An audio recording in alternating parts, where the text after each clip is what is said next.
करने में हमारे मन की चल सकती है। क्यों? कर्म हम हमारे मन से कर रहे हैं, कोई रोक टोक नहीं है, किसी का डर नहीं है, कर रहे हैं। लेकिन भैया फल भोगने में तो भगवान की चलेगी, क्योंकि इस लोक में लोग बिकते होंगे, तहसीलदार, कलेक्टर, विधायक, मंत्री, ब्राह्मण सब बिक रहे हैं, क्योंकि अर्ध हवस की मंडी है, अनमोल रतन बिक जाते हैं, प्रमाण सहित बोलते हैं। और पंडित के भजन बिक जाते हैं, मुल्लों के कफन बिक जाते हैं, सब बिक रहे हैं। लेकिन उस लोक में करेंसी नहीं चलेगी, उस लोक में तो तुम्हारा कर्म और धर्म चलेगा। कुछ लोग कहते हैं भैया क्या लेकर आए थे? भागवत कहती है प्रारब्ध लेकर आए थे। बोले क्या लेकर जाएंगे?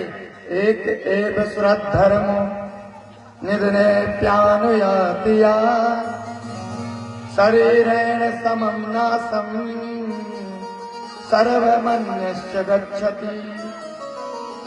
ये माता, ये पिता, ये परिवार, ये भाई, ये बंधु, ये पड़ोस, ये सब कुछ यहीं रह जाएगा। तो क्या जाएगा? शरीर भी रह जाएगा।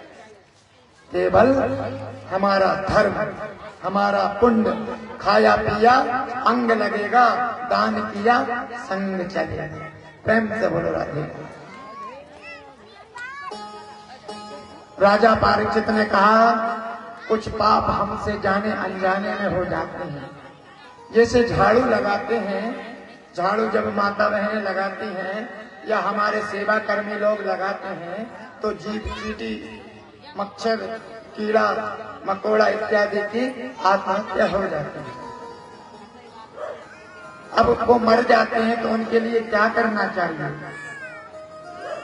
भोजन बनाती हैं माता बहनें अब तो गैस पर हैं, लेकिन वो नाज नुकाती हैं, उसमें तेलूला पाए जाते हैं, चींटी। अब वो चक्की पर जाता है तो उसमें चक्की में जाकर कितने मर जाते हैं। पहले लकड़ी कंडों पर भोजन बनता था, लकड़ियों में भी कितने जीव जंतु रहते हैं, चूल्हे में गए, जल गए। अब इस दोष से बचने के लिए क्या करना चाहिए? सुखदेव जी कहते हैं राजन, इन दोषों से बचने के लिए जो माता बहनें 5 यज्ञ करती थी, कौन कौन से यज्ञ? सबसे पहले गाय के लिए रोटी निकालना। गाय हमारी माता है और गाय के अंदर 33 करोड़ देवता हैं। गाय की पूजन हो गई तो सबकी पूजन हो जाता है। कभी कभी कहीं कहीं ना जा पाओ तो गाय की पूजन कर दो। और हमारे विदिशा पर तो बड़ी कृपा है, क्योंकि ऐसी गाय हैं कुछ जो घर घर आती हैं। और हो सके तो गाय को पाल लो, क्योंकि गाय को पाला गोपाल ने तो नाम पड़ गया गोपाल।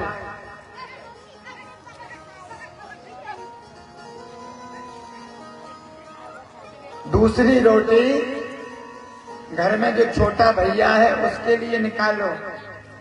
तीसरा जो भोजन निकले तो ठाकुर जी को लगाओ। घर में पितरों को, भगवान को हवन करो।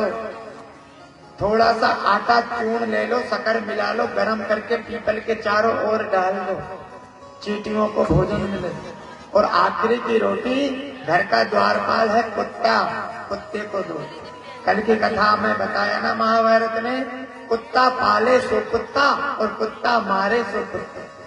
कुत्ता पालने वाला भी कुत्ता बनता है और कुत्ते को मारने वाला भी। तो बोले महाराज पाल नहीं सकते और तो मार नहीं सकते तो क्या करें? कुत्ते को रखो द्वार पर, रोटी दो, ठीक है ना? और घर के बाहर कुत्तों से सावधान मत लिखवाना, है ना? समझे ना? क्योंकि वेलकम अतिथि देवो भव, माधव आश्रय है। ये तो ठीक है, लेकिन वहां में लिखवा देते हो कुत्तों से सावधान, जैसे इस घर में सभी कुत्ते रहते हो। प्रेम से बोलो राधे।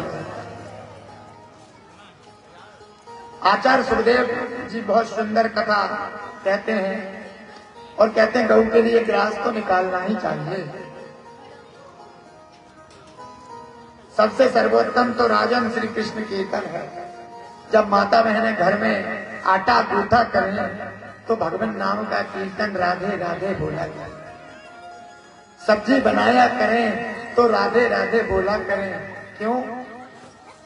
क्योंकि राधे राधे बोलने से तुम्हारी जो रसोई होती थी उसकी शुद्धि होती।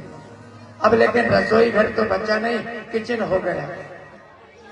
किचन में तो किच किच होता है, चप्पल पहने हैं और रसोई बना रहे हैं और बातें कर रहे हैं। हमारे संत समाज में हम लोग रहते थे तो संत लोग बालों से कपड़ा बांधते थे और कोई बात करता था तो चमीटा मार देते थे। क्यों? क्योंकि बात करने में धूप निकल करके,